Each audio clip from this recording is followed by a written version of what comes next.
കൊൽക്കത്തയിലെ അയുധ് അംഗങ്ങൾക്കായി power of യജ്ഞ എന്ന ഏകദിന ശില്പശാല സംഘടിപ്പിച്ചു. ഭഗവത്ഗീതയെയും കർമ്മയോഗത്തെക്കുറിച്ചുള്ള അമ്മയുടെ മാർഗനിർദ്ദേശങ്ങളെയും അടിസ്ഥാനമാക്കി നടത്തിയ ശില്പശാലയിൽ നിരവധി യുവതീ യുവാക്കൾ പങ്കെടുത്തു. എല്ലാ പ്രവൃത്തികളും യജ്ഞ മനോഭാവത്തോടെ എങ്ങനെ അനുഷ്ഠിക്കാമെന്നും വിദ്യാർത്ഥി ജീവിതത്തിലും വിവിധ തൊഴിൽ മേഖലകളിലും കർമ്മയോഗം എങ്ങനെ പ്രാവർത്തികമാക്കാമെന്നും വിശദമാക്കുന്നതായിരുന്നു ശില്പശാല. എല്ലാ പ്രവൃത്തികളും യജ്ഞമനോഭാവത്തോടെ എങ്ങനെ അനുഷ്ഠിക്കാമെന്നും വിദ്യാർത്ഥി ജീവിതത്തിലും തൊഴിൽ മേഖലകളിലും കർമ്മയോഗം എങ്ങനെ പ്രാവർത്തികമാക്കാമെന്നും യുവാക്കളെ ബോധ്യപ്പെടുത്താനായിരുന്നു ശില്പശാല.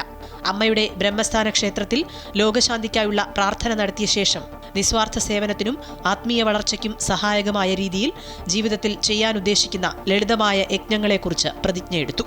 അയുധ് ഇന്ത്യ നാഷണൽ കോർഡിനേഷൻ ടീം അംഗങ്ങളായ Brahmacharini Amritatmika Chaitanya, Brahmacharini Nisima, Amrita university youth empowerment program manager Amrita Sinha എന്നിവരുടെ നേതൃത്വത്തിലായിരുന്നു വർക്ക്ഷോപ്പ്.